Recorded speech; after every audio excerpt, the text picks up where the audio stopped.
Hello. Hello and welcome for session number 6 of VMV, which is about rendering and modeling. And as a first talk in the session, we will have an invited talk. And I'm very happy to introduce Wenzel Jakob for this session as an invited speaker. Wenzel has a PhD in computer science from Cornell, then was at ETH in Zurich, and now is an assistant professor at EPFL, where he is leading the realistic graphics lab.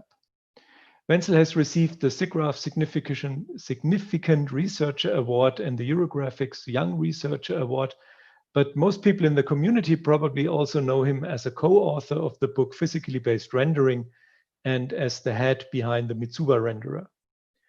In the past years, he made significant contributions in a very active and novel field of differentiable rendering. And this will also be the topic of his talk today. And I'm really looking forward to this talk.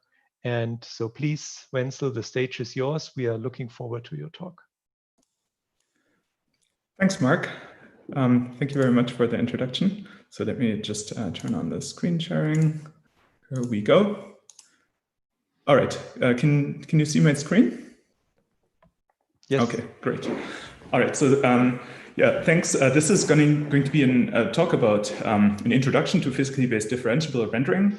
And when a talk title contains the word introduction, it usually means that it's going to cover something pretty established and well understood. But this is definitely not the case here. So many of the key results were obtained in just the last 2 years. And I'll start talking about what differentiable rendering is, what it means for all of this to be physically based, and then what it's good for in general. So when we run a rendering algorithm, we provide it with a description of the scene. We can think of that as, basically some kind of a vector x that we pass into a function f that represents our rendering algorithm. And then after doing some computation, that generates an image y. And that's something that we understand fairly well at this point. And today we're more interested in the opposite direction. So if we start with an image, can we turn that back into a description of a virtual world? And so that's the topic of inverse rendering. And we're doing this with a special twist though. So the emphasis today is that this function f that we're working with is based on a really realistic simulation of the underlying light transport. And that means that it accounts for all sorts of complex things. So we have indirect light. You can see how some of the red color of this book is transferred to other objects. We have specular reflection that provides indirect views of this scene, the absence of light due to shadowing. We have light being focused into caustics here.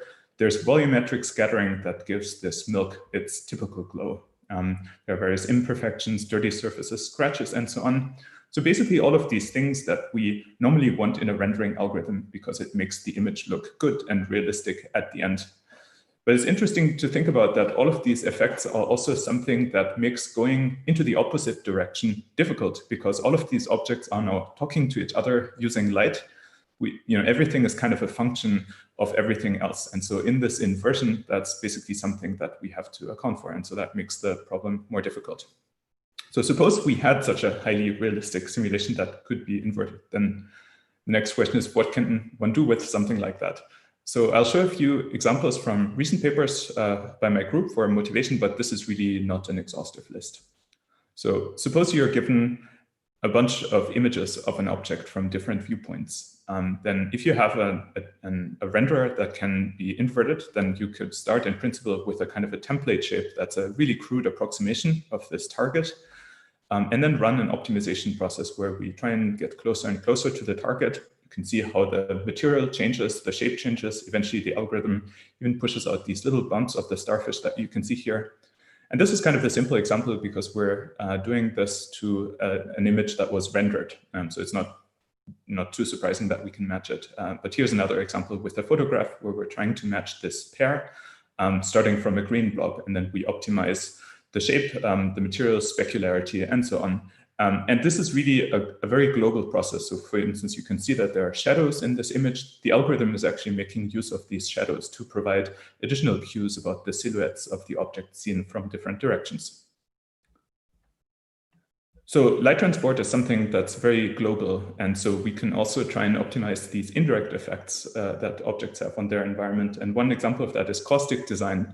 If you have a glass object and you shine light at it, then it's going to refocus that light into a caustic. And we can also think of that as an inverse problem by trying to figure out what shape of a glass surface we need to produce a particular caustic. Now, this is a topic that has actually been studied before using very specialized algorithms. And so an invertible rendering algorithm proves to be a much more general tool for looking at these kinds of problems. And here's just an example of what this might look like. We start with a glass object that's a slab that's just flat, it lets light through, but this is actually a height field. And so we can optimize the height values so that we create a rendition of Hokusai's great wave. This is optimized for some particular direction. You can see that here in the example now, as this glass panel rotates into the right configuration, this image is generated. And here's one more example. So nowadays, when you buy a fancy 3D printer, there's a chance that it might have the ability to mix little ink droplets into the printing material as it goes about its job. And one huge problem here is that these materials are highly translucent. And so that means when you print a particular texture onto the object, then it's going to look blurry because of all of the subsurface scattering that happens inside the material. And so this is also something that can be formulated as an inverse problem. If we want to create a particular color pattern on an object, what is the arrangement of ink droplets that we should put into the material so that it will look right, taking all of this subsurface scattering into account. And so here's an example of such an object. When we turn on subsurface scattering, you can see now how it blurs out a lot of the details, is lost. You can look at the clouds, for example. And then when we optimize a differentiable volume renderer, we can recover some of that detail. So having seen some of these examples, let me explain to you now how all of this works. And I'll do that by looking at a somewhat contrived toy problem. And in particular, I will also completely ignore shape optimization, and I'll just focus on materials for now, but we'll get back to the full problem later on. So suppose we're rendering this image of the T set that you can see here, but we aren't really happy with this image. We'd actually like it to look something like that. So we want the pattern on the object to change. But we don't actually have the texture that would cause the rendering to look in this way. And so this is what we will phrase now as an inverse problem. We want to reconstruct the texture in UV space of this object, just working from the image. So we can define an optimization objective function that quantifies this now. We could use a simple L2 norm. In principle, this can really be anything. It can be a neural network or something more complicated. And then our optimization problem is that we take our current scene parameters, we render them, we plug them into the objective function, and then we try and find the scene parameters that optimize this objective function. All right, so the space that we operate on is extremely high dimensional. It might have tens or even hundreds of millions of parameters, and it consists of the meshes, it consists of material parameters, textures, and so on, volumes, parameters of procedural models, and so on. And what we do now is to start with our scene parameters. We map them through the rendering algorithm. It generates an image. We pass that into an objective function. The objective function might make use of some additional reference image, but it doesn't have to. And now it provides as output a single number that quantifies the quality of the current rendering. Now, solving this minimization problem is very challenging. It's definitely not something that has an analytic solution. And we will tackle this using gradient-based optimization. And that's what ultimately brings us to differentiable rendering. So we will differentiate this objective with respect to the scene parameters and then run some kind of gradient-based optimization algorithm to get closer and closer to the final goal. Now, one thing that makes this process a little bit easier is to recognize that we're evaluating a composition of two functions here. And that means that we can use the chain rule. And what the chain rule says is that we can split this process of differentiation into two substeps. So in the first one, we differentiate the objective function, and that gives us this kind of strange image that's basically telling us how to change the image, which pixels should become brighter, which pixels should become darker. And then in a second step, we have to convert this gradient image by multiplying it with the matrix that tells us how to transform these derivatives into derivatives of the scene parameters. And so this is basically a matrix multiplication that we have to implement now. And this is really the key step. That's the main difficulty and part of interest that I'll talk about today. So how can we realize this matrix multiplication where we're starting with such a gradient image, and then we have to convert it into derivatives of the scene parameters? And just to take a closer look at this gradient image, this is what it looks like in this simple toy example that I mentioned. And you can immediately see the global nature of this physically based light transport. And so in particular, we want to change the pixels of the object itself, but then that is indirectly reflected in the table beneath. And so there's there are global interactions that we have to account for. All right, so let's talk about how to compute the entries of the matrix now. And then that's not going to be particularly efficient for starters. In the second step, we'll look at how to do all of this efficiently. And then I'll also talk in a little bit more detail about how one can handle edges during this process. So rendering algorithms solve an equation that's known as the rendering equation. And this is basically an energy balance equation that relates all of the quantities that go in and out of a particular point on a surface. And so when we look at the illumination that's radiated away from a point here, then there are basically two things that can happen. Either the surface is emissive, for example, this table could be on fire, or there could be indirect reflection, so light that comes from somewhere else, which is reflected now by this point on the table. And what I'll do now is I will differentiate this whole equation, and that'll basically tell us how to differentiate the simulation itself. So that's what this little green placeholder will be. It's a derivative with respect to all of the scene parameters. So let's differentiate the left-hand side and then work our way through the right-hand side. And the first part says that we now have to differentiate the emission as well. And all of this can also be interpreted in, I think, a fairly intuitive way. And what's basically happening is that we're looking at the scene through sort of goggles that visualize a different kind of radiation, which is, you can think of as gradient light. And so what the first term is saying is that this table is still emitting light, but it's emitting derivative light when this emission depends on differentiable parameters. So basically, if there is some scene parameter that affects what this fire looks like, then this is illumination that we can see through these goggles. The second term says that when an object has differentiable parameters, then it converts ordinary illumination into this kind of derivative radiation that can be observed in this process. And then the last term says that when this derivative illumination is bouncing around in the scene and it encounters an object, then it is just reflected in the normal way according to the BRDF of the material. Now, taking stock of all of these observations, we can classify them in basically two parts. And the first one says that we have differential emission. So when scene objects have differentiable parameters, then they emit this differential radiance. And once this differential radiance is created, it bounces around in the normal way throughout the scene. And this gives us now basically a way of interpreting really at a physical level what this process of differentiation means. And this is something that we can use now to,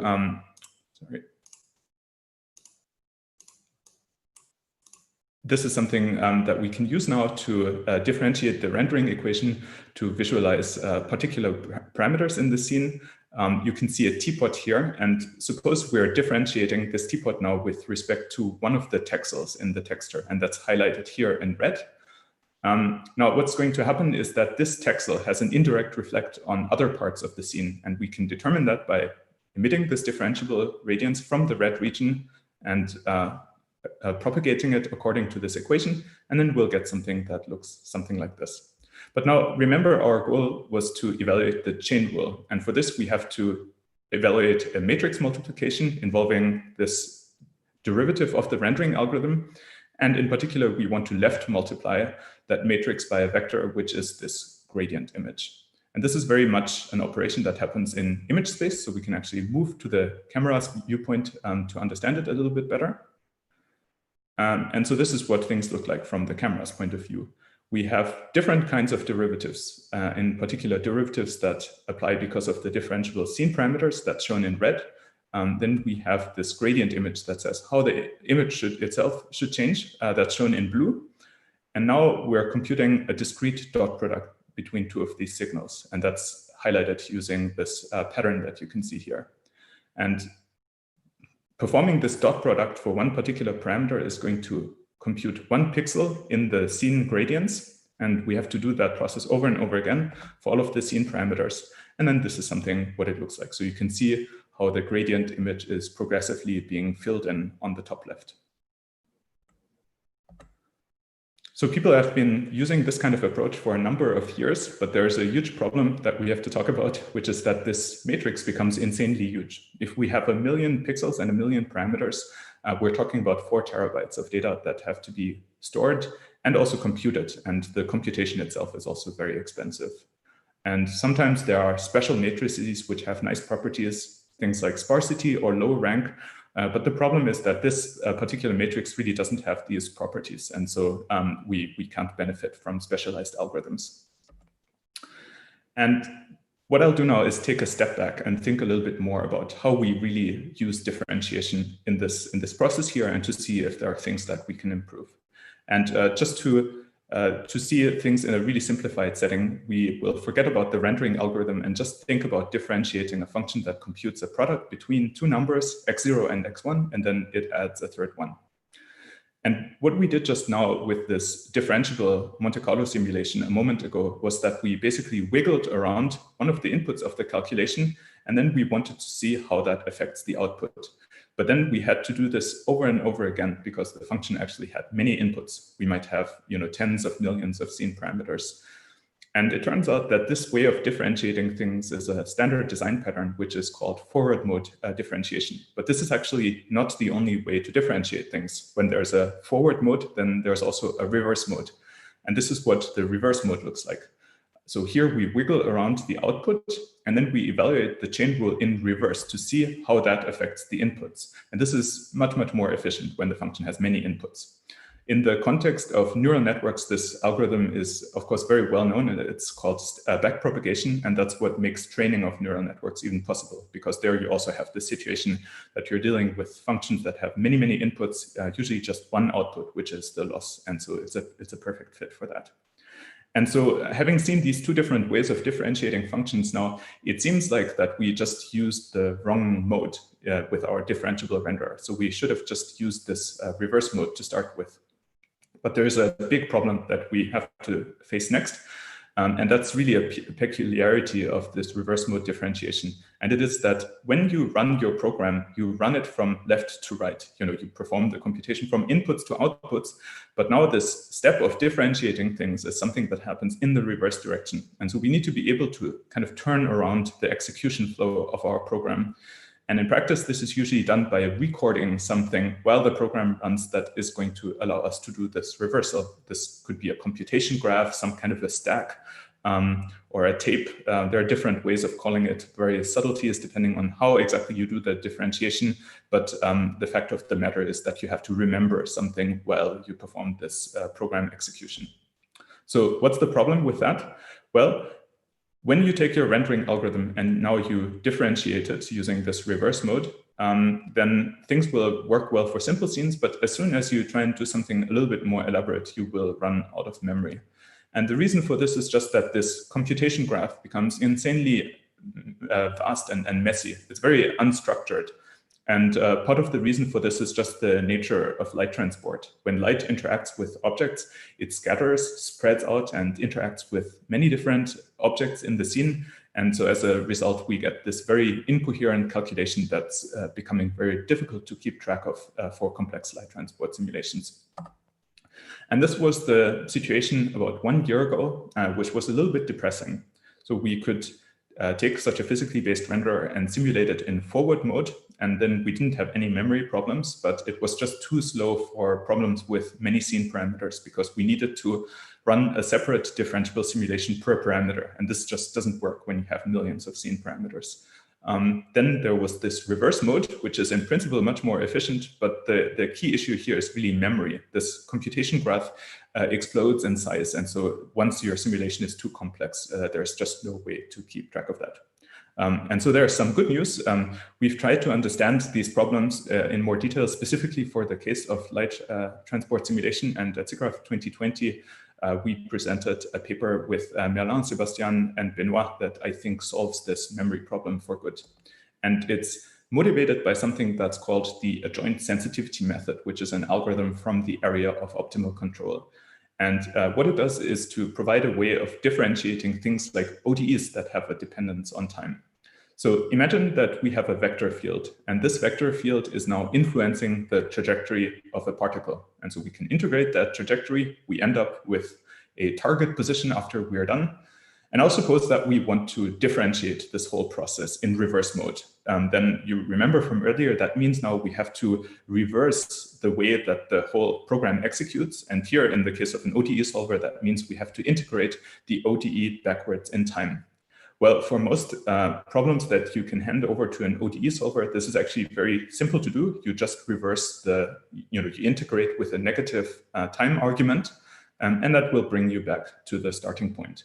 And so that means that in these kinds of problems where you can reverse time, the process of reverse mode differentiation is almost trivial, and you can do it without a computation graph. So this whole memory problem just disappears. Now, the thing that's unfortunate is that in a rendering algorithm, we don't have a time dimension normally, because light is moving so fast, we're really not interested in resolving time. And so we do what's called a steady state rendering. And even if we added a time dimension, unfortunately, it wouldn't have this convenient reversibility property. So there's another property of light transport, though, and that's going to allow us to realize something that's very similar in spirit to the adjoint method. That's interestingly also has the name adjoint, and it's based on this idea that when you run a light transport simulation, you can do it in two ways. The first thing you can do is you can render an image by sending out radiance from the light sources and then propagate those to the cameras. Or you can start the other way. You can start from the camera and send out an sort of imaginary kind of radiance called importance and then propagate that to the light sources. And either way, the answer is the same. And that's basically what we will do now. So remember that there was this gradient image that told us how the image itself should change. And what we will do now is to think of the camera as a kind of a video projector that is sending out this image into the scene. So if we were just rendering a normal image, then we'd get something that looks like this. But this is really not our goal. Remember that we wanted to compute this product integral between two different kinds of derivatives that meet in the middle. And so that's what this will look like now. We have projected the gradient image onto the scene. That's what's shown in blue. We are integrating a product integral against the derivatives of the objects. And so this doesn't seem to be making things much easier, but let me explain to you why this is actually a huge deal. So in a normal renderer, we can either propagate radiance or importance, or even both at the same time. And this is basically a way of reducing noise. And both of these quantities encode color as well. And so in practice, that means there are 3 channels of information that we can propagate during such a simulation. And in a differentiable renderer, we don't propagate normal light, but we propagate this interesting kind of derivative radiation. And both of those are actually signed. So it can be positive or negative, and also can cancel each other out in interesting ways. But the main difference here is actually the dimensionality. There are millions and millions of scene parameters. And so this idea of running a separate simulation for each parameter derivative is completely impractical. On the other hand, we have only one set of derivatives that are coming with the sensor. And so our idea is basically that we perform an expensive simulation to bring this radiation from the sensor to the objects, and then we compute the product integral there, instead of going the other way and doing an expensive simulation for each scene parameter.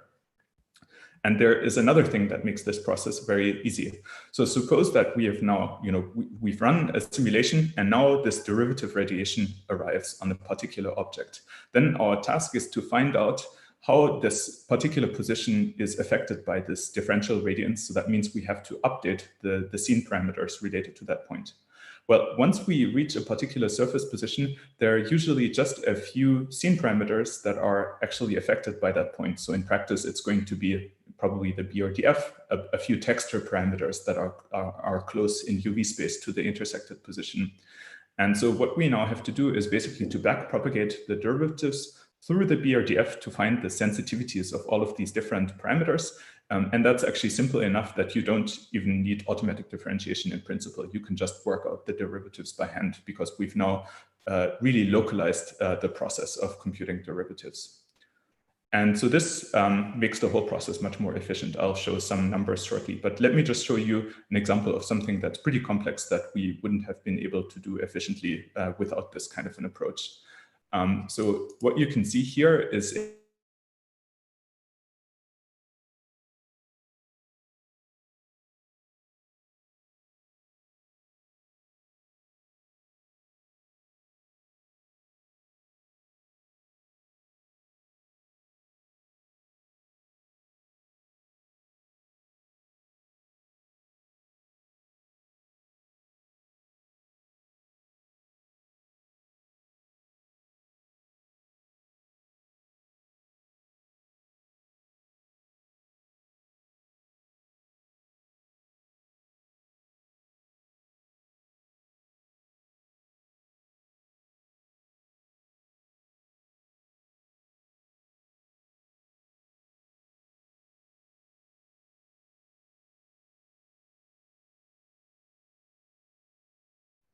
okay. Seems like there was a kind of a technical issue, so I'll rewind by a few seconds and then hopefully I didn't miss anything important. So basically what makes this process easy is that now when the differentiable radiance reaches this particular surface position, that point is just affected by a few scene parameters, basically the texture around that point.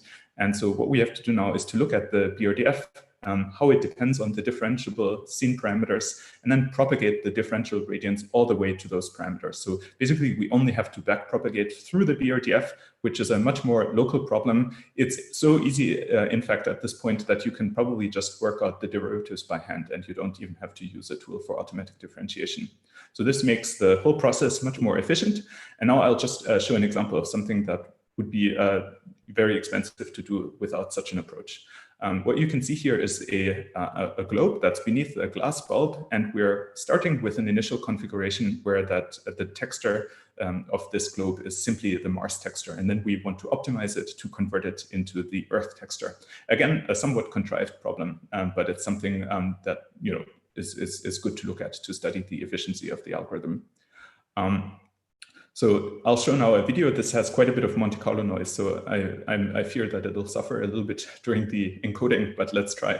So we are starting with this initial configuration where it looks like Mars. And now when I run stochastic gradient descent, you can see how over time it changes into the Earth texture. Now what's interesting is that you can see some regions on this texture still remain brown. And that's just because despite the fact that we can see this globe from the front and then through the mirror, there are still some parts of the texture that are not observed anywhere. And so those simply don't change as part of the gradient descent procedure.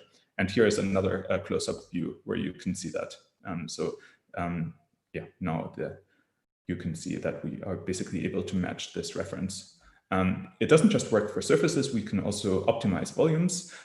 So here we're comparing the reconstruction of a 3D smoke volume, and we're using Mitsuba 2, the current implementation, which uses a automatic differentiation approach that records everything into a computation graph, and then radiative backpropagation, which is the name of this new approach that I presented just now. And this is what it looks like when we run both methods at the same time.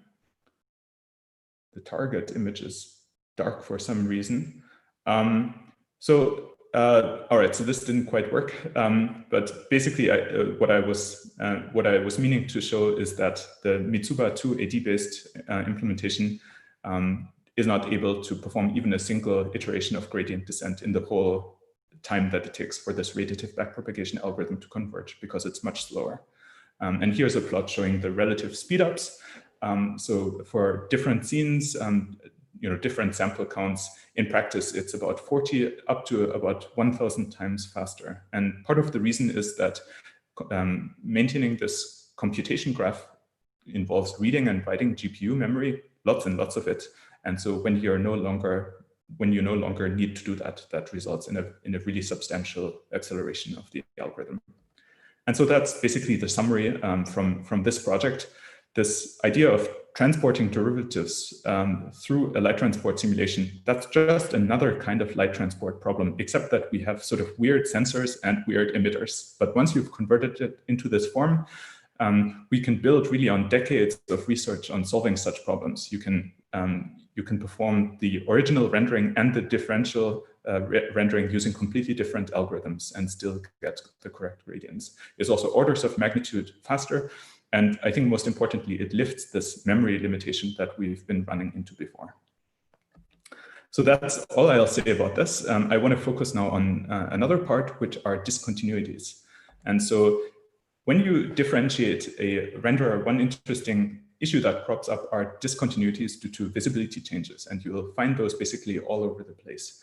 In pixel integrals, where there could be a discontinuity passing through a pixel, also in indirect integrals. So when you're integrating the incident radiance at a point, there might be an occluder that causes soft shadows to appear, or in BSDFs, you can see the reflection of this Rubik's cube here. And so, dealing with discontinuities, that's really not a problem in a normal rendering algorithm. That's just a part of what it needs to be able to do. But when we differentiate things, those discontinuities become problematic.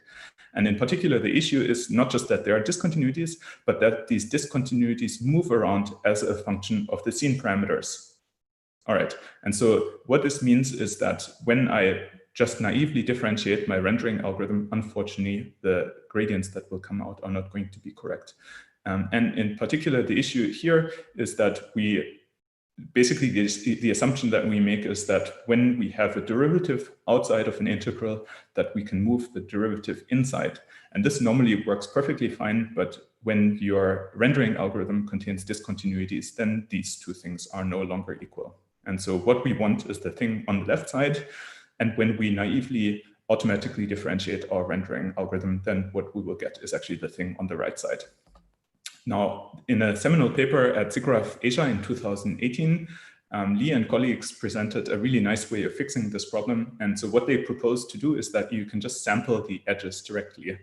And so this basically introduces this these missing derivatives terms that are due to discontinuities.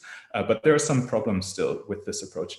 And in particular, it turns out that sampling edges is very complicated. We don't currently have very good data structures for finding the set of silhouette edges given a particular scene point. And so that becomes kind of a bottleneck in this technique. And now I'll show you a different approach that you can also do this. And that's what we will be releasing in Mitsuba 2 soon. And so the issue here is that basically, having discontinuities is not a problem. The issue is really that the discontinuities move around. And then when we have Monte Carlo samples, those are frozen in place. And so they don't pick up on the fact that this discontinuity might slide over different Monte Carlo samples. And so one interesting thing that turns out that you can always do is to switch to a different set of coordinates. And this is called a change of variables. And what we will actually do is to find a change of variables that moves the samples along with the discontinuity. And in that context, then the discontinuity remains static within the frame of the Monte Carlo samples. And that's enough to completely resolve the problem. And so our main task here is really to find such a change of variables that has this property. All right, so in SIGGRAPH Asia 2019, we released a paper by Guillaume Loubet and Nicolas Solcho and me, and that proposes basically a heuristic for computing such a reparametrization. And this is approximate. It will result in gradients that are still affected by some amount of bias. And what's interesting is that there was another paper this year at SIGGRAPH Asia 2020 by Saïd Praveen Bangaru, Tsumaoli, and Fredo Durand. And that provides a new kind of parametrization, also a different way of interpreting that completely addresses this problem. And so I think it's going to be really interesting to combine the ideas from both of these papers to find a reparametrization that just completely resolves the issues with these edge terms. Let me just show you a comparison to this idea of sampling positions on edges and then performing reparameterizations. And there you can see some of the issues that I had mentioned previously with the difficulties of the involved data structures. So what you can see here is a teapot, and we're computing a derivative with respect to the teapot moving from the left to right. And then you can see the corresponding gradient images on the right side. And we have edge sampling on the left. There is a reference, and then this reparameterization idea in the middle. What you can see is basically that things work fairly well when the teapot is not too tessellated, but then when it's subdivided to a higher resolution, then the issue is that the data structures that are involved in finding these silhouette edges don't scale particularly well, and then you get gradient terms out that are affected by a very high amount of radiance. Whereas this idea of reparameterization doesn't need special data structures to compute these reparameterizations. And so mesh subdivision isn't something that affects the performance of the algorithm. Right, and so this was rendered in about 1 second. So that's all I'll say about these two problems. Let me just end by saying that there are really many unsolved problems in this area of differentiable rendering. And I think one thing that's interesting is that in contrast to neural networks, where you can often get away with initializing your neural network randomly and then just running gradient descent, and then just sort of trusting the fact that there are enough local minima nearby that are of very high quality that you can converge to a satisfactory solution. That's not something that works currently with the differentiable renderer. And so the optimization objectives often tend to be highly non-convex. And if you just set up sort of naively an optimization problem and you run it, it's very likely that things will explode or you will converge to a highly undesirable solution. The problem is very ambiguous. Oftentimes you can describe things by modifying geometry or modifying shapes. And so we need basically ways of regularizing this optimization problem so that we can find solutions that we're happy with. For optimization objectives, currently we're using mostly pixel-wise losses, fairly simple things, but I think an interesting question is what are really good optimization objectives to use with a differentiable renderer. And then currently the scene representations that we use in a differentiable renderer are really the ones that are made for an ordinary renderer. So those are things like index triangle meshes that are very convenient for a rendering algorithm to deal with, but I think they're not always the best ones to use in a differentiable renderer, because what is used here as a scene representation ultimately also has a big impact on whether the problem is convex enough so that gradient descent can optimize it satisfactorily. And yeah, so many unsolved problems. I guess it was clear that a lot has been happening. So I think it'll be interesting to see where we can go from here and how things will improve over time. So I want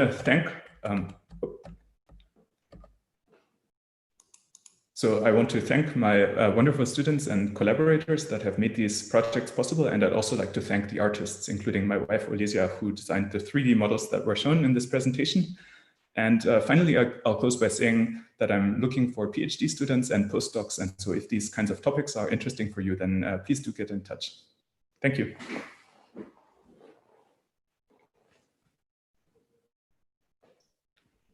So thanks a lot.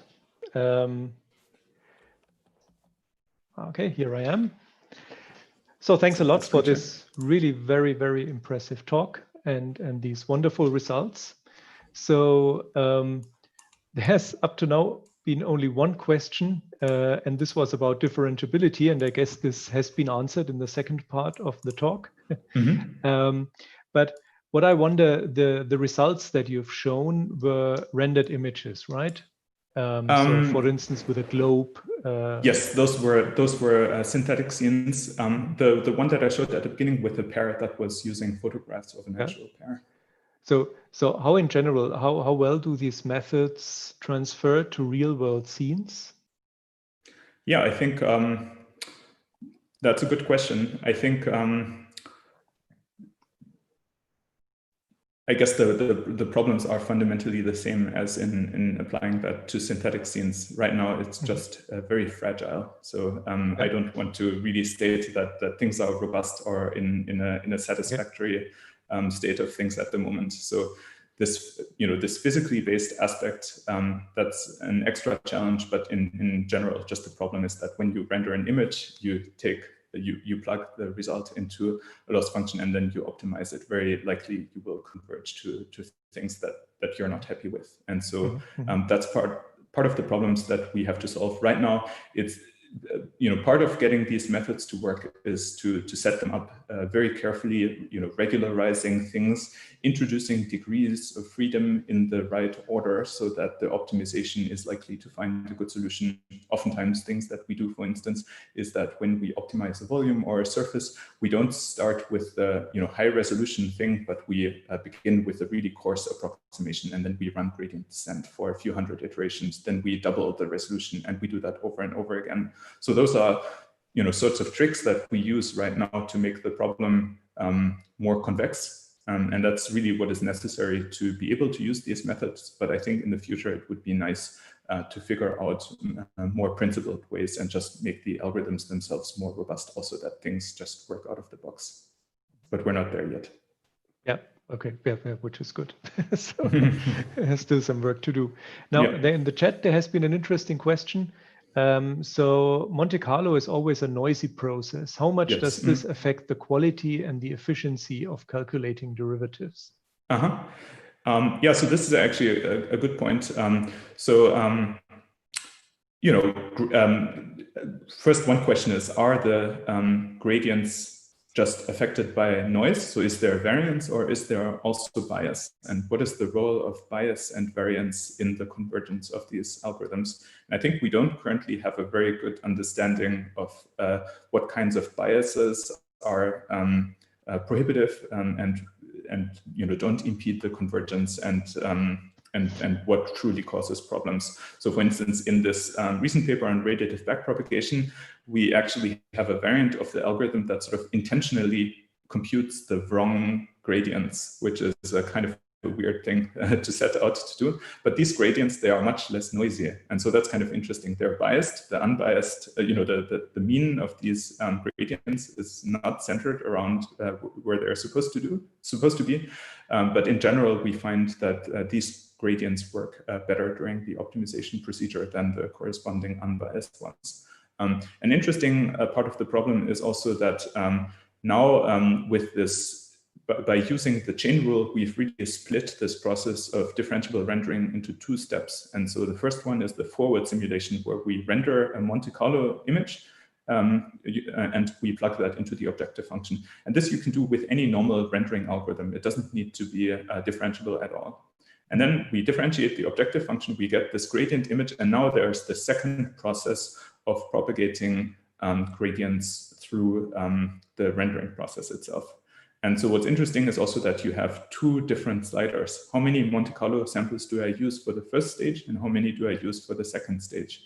And so what's also kind of puzzling there, and I think at the moment it's mostly based on intuition, but it would be nice to understand better in the future, is that people have found that you should really render a high quality image. So this first stage needs more samples. And then for the second stage of computing the derivatives, it's not nearly as critical. You can be really approximate and compute very crude gradients, and then the optimization still converges to a reasonable result. Okay, good. Thanks for the answer. So we're a little bit late. And if there are no further urgent questions, I see nothing on the chat, then thanks a lot. Yeah, thanks for having me. For this very impressive talk. It was great to have you here at VMV.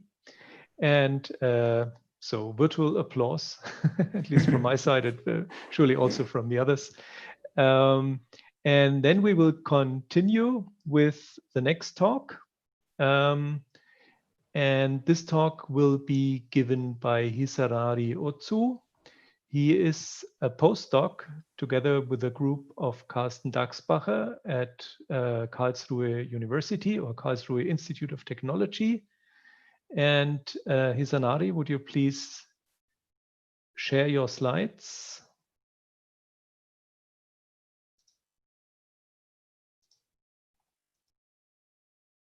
Oh, sorry, I just realized. Sorry, that was a mistake from my side. The next talk will be by Felix Brüll. He's together with a group of Thorsten Grosch at the University of Clausthal-Zellerfeld, and he will be the next speaker. So would you please share your slides? Yes, of course. Yes, so here he is. So those are the slides. Okay, so sorry for the confusion. Yeah, no problem. Okay, so please, the stage is yours. Okay, so my presentation is about multi-layer alpha tracing. This is basically about rendering many transparent objects in real time with ray tracing hardware. And there are like two example scenes I will use in this presentation. The first one is a crystal mine. It could be used in a game, for example, and it's basically a mine shaft with a lot of transparent crystals. And the second one is this hydrogen fuel car, which could be from a computer-assisted design application. Okay, so as I told, it's about rendering of many transparent objects with the ray tracing hardware. And first I will go into the problem with naive closest hit ray tracing, why this is not particularly fast for many transparent objects. And then I will present our multi-layer alpha tracing. Okay, so let's start with, for example, direct X-ray tracing. When you start tracing a ray, you call the trace ray function. And in hardware, this ray will be checked against the bounding volume hierarchy of the scene. So this is like the bounding volume hierarchy. Those are the triangles of our scene. And first we have to check against this bounding box. Then the hardware checks against this one. And then, for example, this bounding box. And then each triangle inside this bounding box is checked until we get this intersection. Then, since we only want to know the closest intersection, we can restrict the ray interval to this depth and continue searching again, like in this bounding box, check against this one, restrict again, check against this one, and in the end we get this intersection. So if we just want to find the first intersection, it looks pretty good because we have just logarithmic runtime. But how about obtaining, for example, the k foremost fragments, which is required for transparency rendering? So if you know, like, trace the next ray from the point we left off, the hardware would have to check against all the bounding boxes again, so against this one, this one, this one, just to check those intersections again. We just computed. We find then this point again, and then check against this one, and this one again, and then we are finally finished to get this intersection. So we can see it doesn't seem to be very optimized if we just want to collect multiple fragments along a single ray, since we have like many duplicate intersection tests. So let's try a new approach. What happens if we use a single trace ray, but instead of relying on the closest hit shader, we basically make use of the any hit shader that gets called for any hit that gets reported, not just for the closest one. And we don't restrict the ray interval anymore, so we get basically all the intersections on the ray. So in this case, like, we would start off again the same, like check against those three boxes. Then we get this intersection. Then the any hit shader will be called for this intersection. We could, for example, save the color of this intersection in a global memory buffer or an array payload buffer, and then continue. Then here the any hit shader will be called. The any hit shader for this one will be called. Then we check against this one. Then we're already finished. So this looks a lot better. However, if you like paid close attentions, the intersections are not necessarily reported in order. They might be reported out of order. And when we apply this to transparency rendering, this is like not a new thing. This is basically an order-independent transparency problem, and there are many order-independent transparency techniques developed over the last decades. So we could basically use one of those order-independent transparency techniques and plug it into those any hit shaders. But this time we have another point, because the geometry, the intersections are reported in almost front-to-back order due to the traversal algorithm.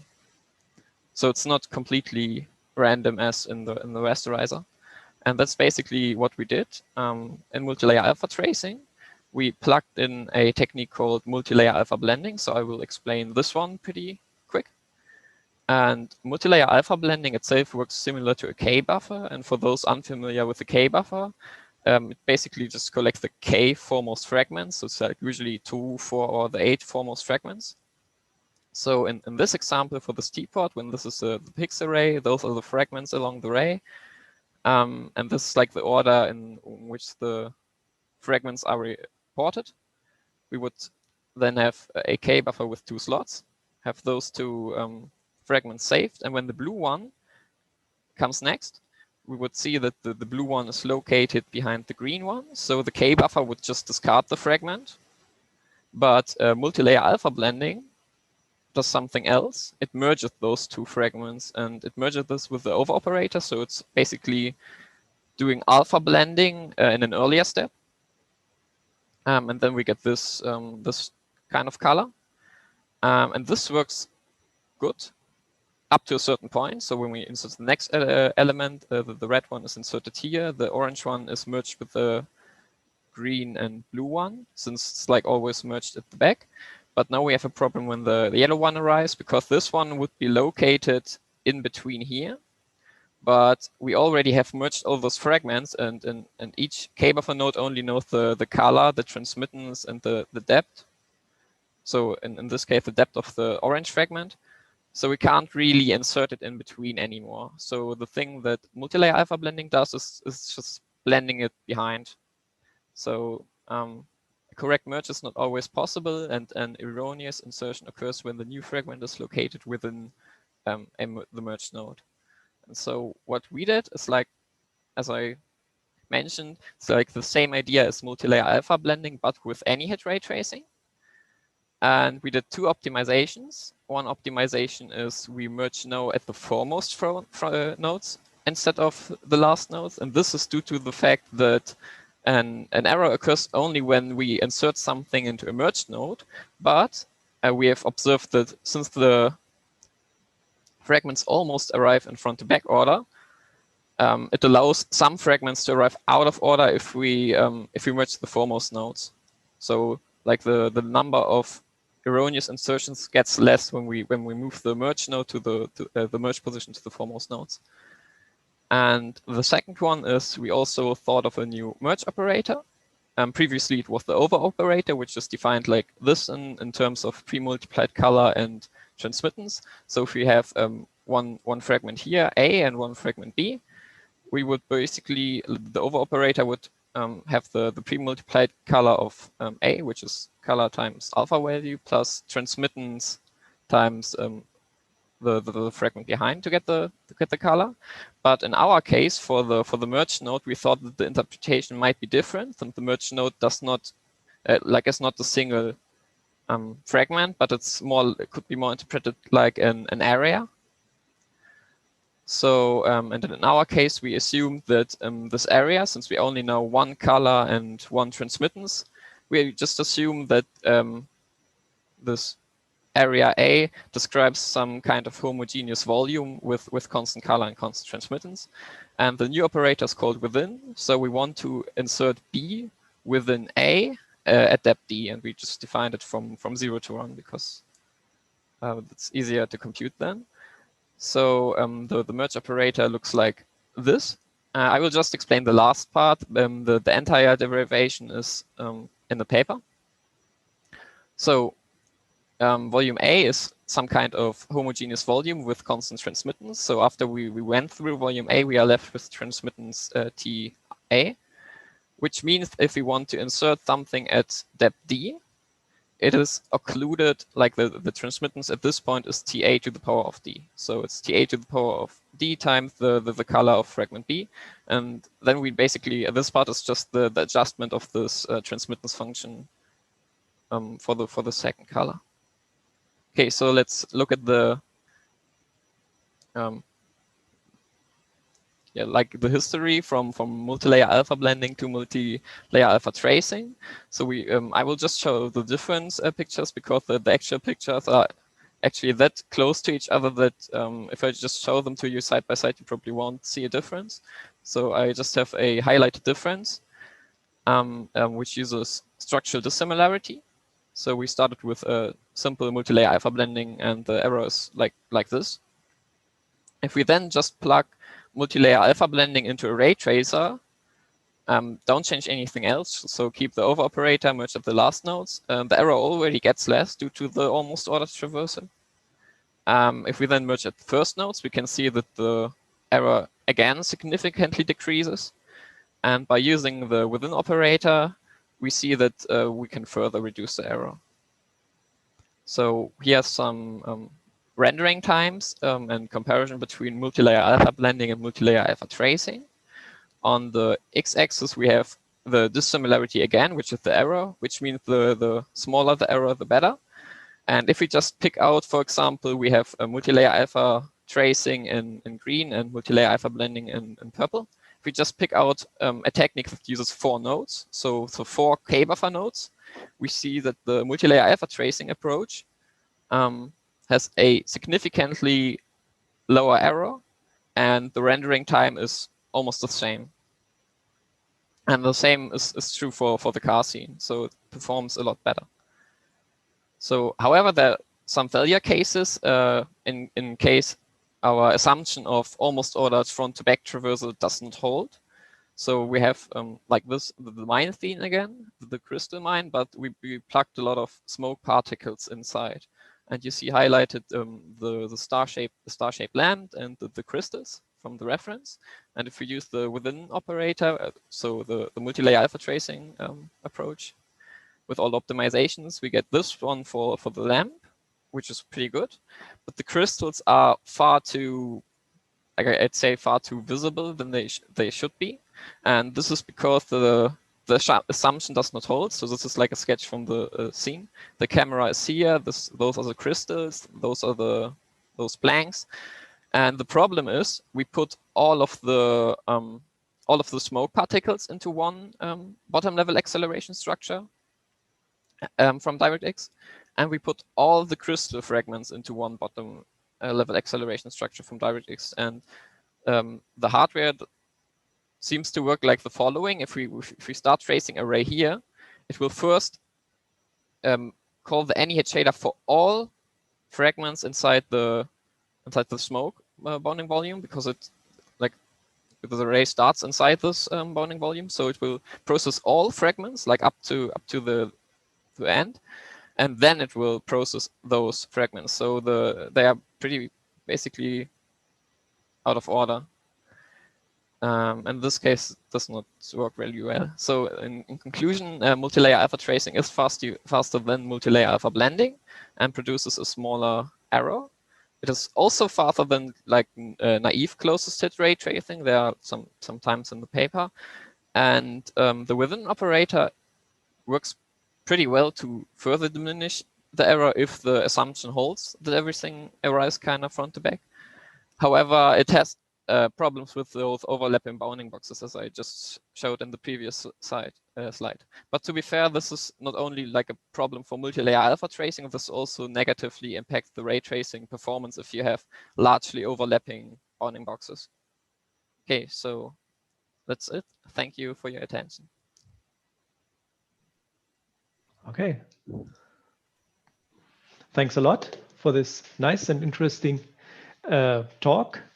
And there are no questions yet on the chat. But with respect to your to the scene on the slide before with these crystals, can you please go back? You explained that nicely. But here I wondered, usually if such a hierarchy is built, an often used criterion for a leaf is to have a certain number of triangles in the node, right? So wouldn't one expect that this node with a many crystals is subdivided into more leaves? And couldn't you use that knowledge that you know exactly how many layers can be created per node? I mean, the hierarchy of the crystals itself is fine. So Okay. if you just process the hierarchy of the crystals, they are almost front to back order. This is part of the hardware. So we just gave all those triangles to DirectX, and DirectX built the hierarchy for us. Yeah. Okay. But the problem is that we have basically 2 different bottom level hierarchies. So you know kind of how DirectX ray tracing works with a 2-level hierarchy. Okay.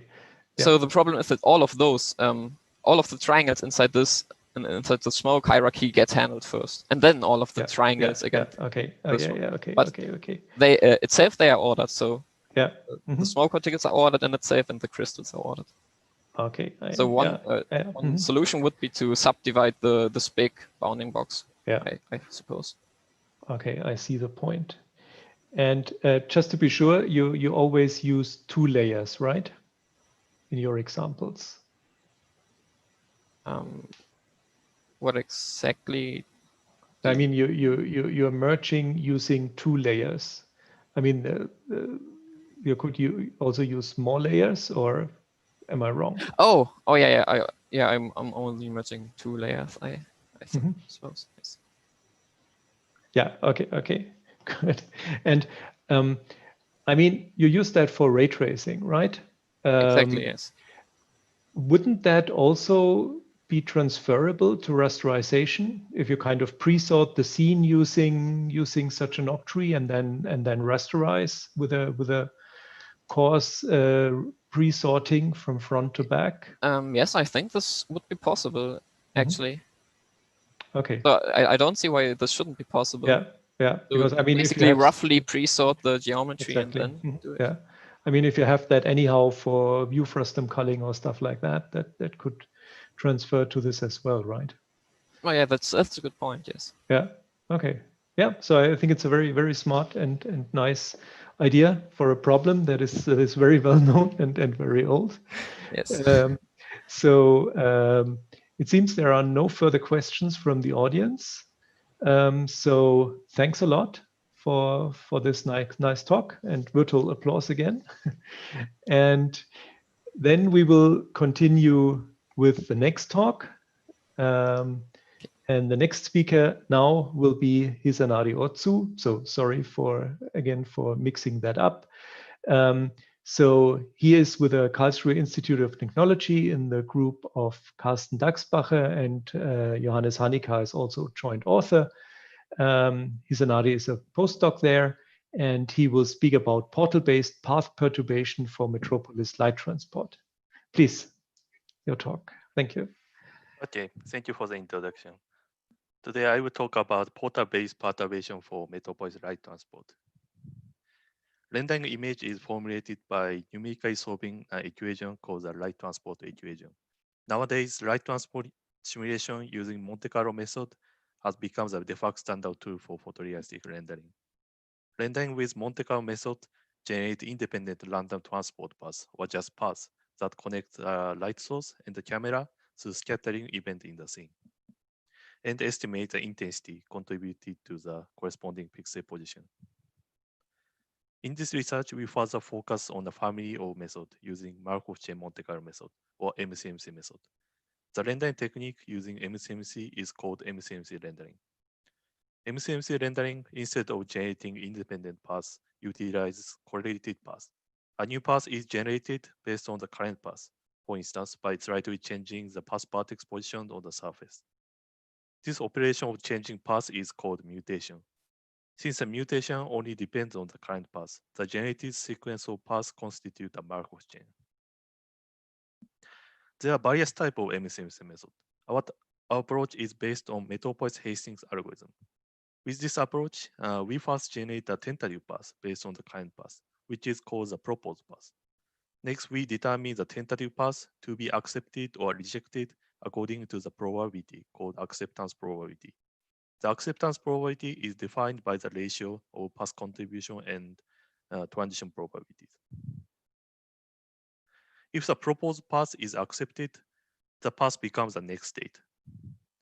If the proposed path is rejected, for instance, when the path is occluded by the geometry, the current path remains to be the next state.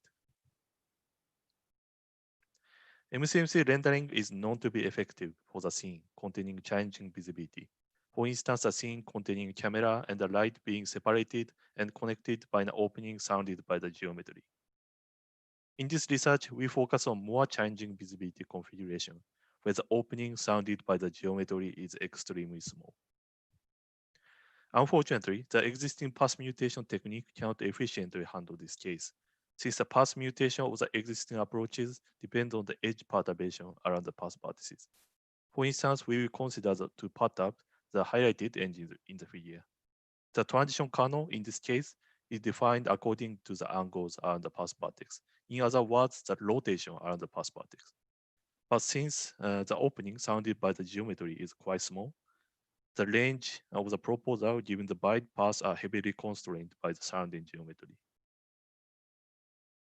As a result, many of the proposed paths are rejected because of the occlusion. As a result, the highly correlated Markov chain is generated, which results in the inefficient exploration of the space. Now approach resolve this problem. The idea is to allow the edge perturbation rotating around the point in the middle of the edge. The center of the rotation is perturbed from the intersected point between the edge and the portal. A portal is a user-defined object in the scene introduced to guide sampling, which has been used in non-MCMC rendering context. Now approach for the first time utilize the information of the portal to design a path mutation technique. Using this approach, the proposed paths are less likely to be occluded by the geometry. As a result, it can achieve a better exploration performance. We will demonstrate the effectiveness of the approach using an illustrative example. We consider a scene as shown in the right, containing 3 planes. A diffuse reflector is illuminated by an area light, but only through the light passing through the small opening, which is assigned as a portal. The camera is facing towards the reflector. We configure the material so that there is no interreflection between the occluder and the reflector. The 2D top view of the scene is shown in the left. We render images with equal computation time using the existing and the proposed technique. As explained, the existing approach can only capable of rotating the edge around the path vertex, resulting in a small valid range of the proposal. On the other hand, the proposed approach can rotate the edge around the point on the portal, which allows wider range of the perturbation. This difference of the mutatable range makes a drastic difference of the rendering performance. We can find similar correlation artifact in the image using existing technique. On the other hand, since now approach can improve the exploration performance, the image is much better than the existing approach. We can also observe the effect of correlation from the trajectory of the path. The path mutated by the existing path perturbation stuck in small regions on the screen. Summarizing the contribution of the research, we propose a novel path mutation technique based on the edge perturbation around the point on the edge, where the point is taken from the user-defined portal. In the following talk, we will introduce the detail of the approach. First, we will explain the path proposal. We will use a simplified figure to explain the steps. We denote the edge intersect with the portal by XP and XP plus 1, and suppose XP is closer to a camera and XP plus 1 is closer to a light. As a shape of the portal, we use rectangular shaped meshes, but we can still use arbitrary shaped portals if they support the intersection against rays. The path proposal starts by finding the initial path edge, which intersect the portal in the scene. If a path intersects multiple portals, the edge closest to the camera is selected. This is based on the heuristics that decorating the edge closer to the camera is more important. Next, we perturb the point on the portal and obtain the perturbed position according to the mutation kernel. Next, a new ray direction is sampled, typically according to the distribution centered around the direction of the current edge. Once the direction is sampled, we extend the edge to find the intersection point. We compute 2 intersection points against positive and negative direction of the sample direction. Finally, we connect the intersected point to the unchanged part of the path and complete the proposal step. If the connection edges are occluded, the proposal is immediately rejected. We want to mention some notes about the transition kernel. For the transition kernel of the portal positions, for simplicity, we use delta distribution that doesn't change the position of the portal. For the transition kernel of directions, we use truncated reciprocal distribution, similarly to Beach's original MLT. We know that the other design choice might generate a better result, but it's reserved for the future work. In order to complete the mutation step, we need to compute the acceptance probability corresponding to the path proposal. The acceptance probability is defined by the ratio of path contribution F and the transition probability. Since we updated the path of the path, we only need to consider the transition probability for the updated vertices. To compute the transition probability, we need to compute the transition probability in the same measure where the original integral is defined. In this case, product area measure. However, the Jacobian used in this conversion is not obvious to compute. It's because the sampling process changes both endpoints of the edge depending on the position of the portal. So it's not obvious how we interpret the change of the density according to the area measure on both vertices through the transformation. To circumvent this problem, we propose to use an extended path by extending the original path to the space where we can compute Jacobian feasibly. We define an extended path by a path which is augmented by the vertex on the portal. In the extended path, the point on the portal is considered as a real path vertex in the scene. Since the portal has no specific interaction, we can consider the scattering event as the vertex being passed through material, pass-through scattering, which does not change the incoming ray direction. We can reinterpret the path proposal in the extended path by explicitly considering the sampling of negative direction as a sampling from the delta distribution. By definition, the mapping between the original and the extended path is a bijection. So to compute the acceptance probability, we can use the extended path instead of the original path. We can find a similar idea in the existing literatures. Now we can compute the acceptance probability for the extended path. Unlike the previous attempt, the Jacobian is known and computed by geometry factors. By a simple calculation, we can obtain the ratio between the path contribution and the transition probability, which is necessary to compute the acceptance ratio. We will introduce the result. We rendered all images with 30 minutes in the same machine, except for the references. We compare two approaches, MLT as existing approach, using lens perturbation. Now approach using the proposed portal-based path perturbation in addition to the lens perturbation. In both approaches, we use bidirectional mutation to guarantee global exploration. We use the same directional distribution and parameters in lens and portal perturbations. For detail, please refer to the paper. For experiment, we use the scene illuminated by the constant environment light through 1 or 2 portals. But now approach is not limited to the lighting model or number of portals. The first scene is dragon in box scene. The objects are located inside the box with a small opening surrounded by the geometry and illuminated by environment light. The camera is also located in the box, focusing on the object. This image is rendered with MLT. We can observe that problem of handling the direct illumination, which is mostly rendered as fireflies. It's because lens perturbation cannot mutate the edge directly connected to the environment light. On the other hand, portal perturbation can efficiently handle this case, resulting in superior rendering performance.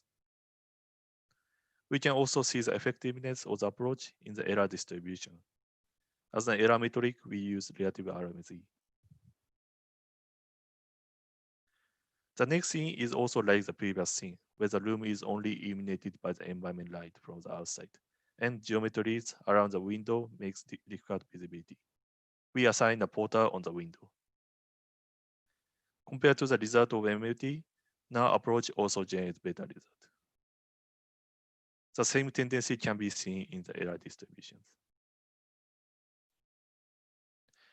The next result is the comparison between the existing portal-driven importance sampling technique for path tracing by Vitali et al.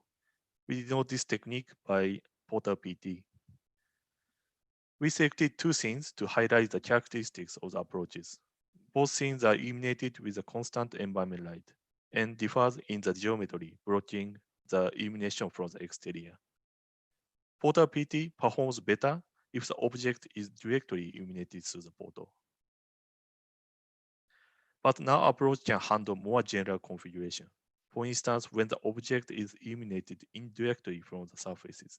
In this case, null approach performs better than portability, since portability can only consider the edge directly connected to the environment light.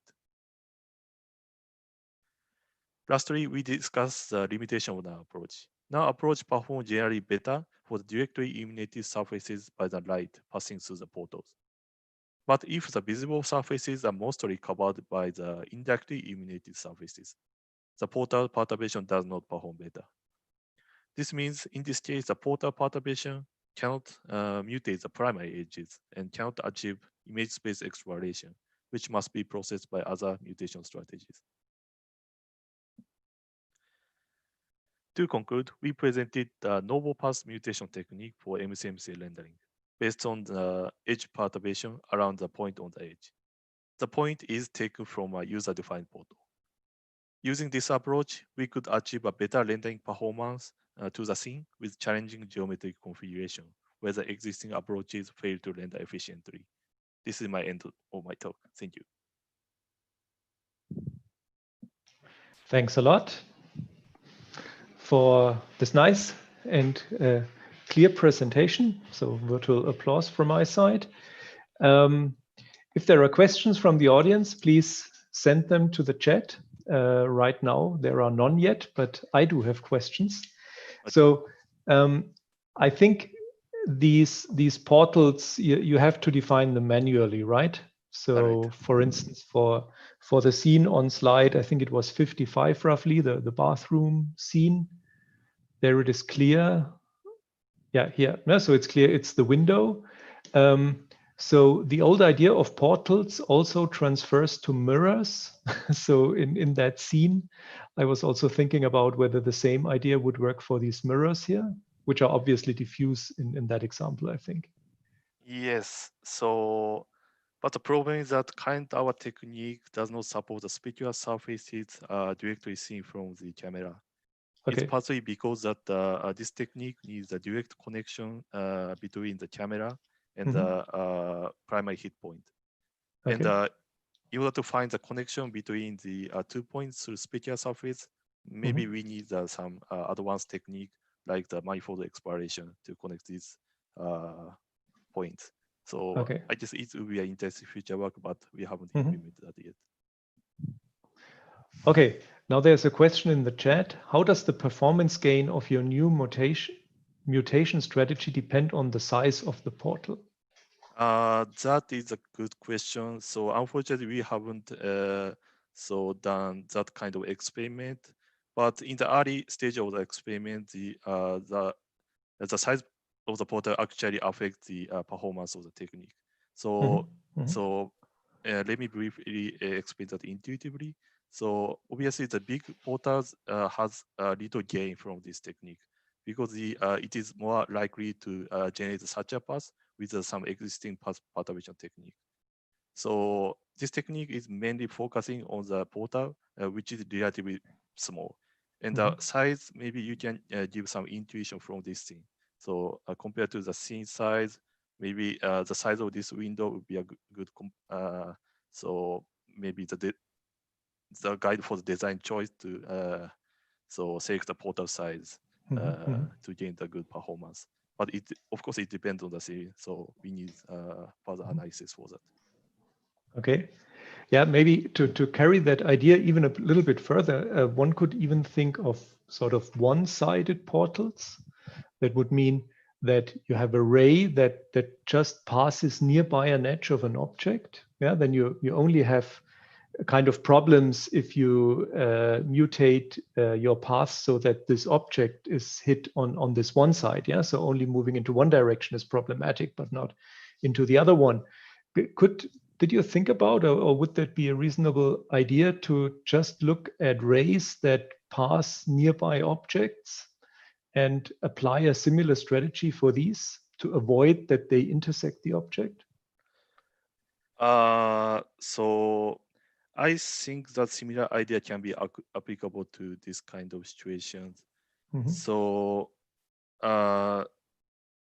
the kind technique assumes that the one-sided portal, so which means the ray part out from the one direction is only perturbed in the one side of the hemisphere. So which basically cannot find the other part of the scene. So this means we need some heuristics that one part of the scene is mainly illuminated somehow to the light sources. So yeah, that is one technical difficulty, but the similar idea can be applied to this kind of thing, I guess. Mm-hmm. Okay. Are there further questions in the chat? There are none. And yeah, so thanks again for this nice presentation.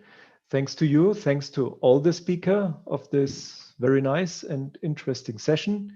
And so I would like to end this and yeah, release you all to lunch. Thanks and bye-bye.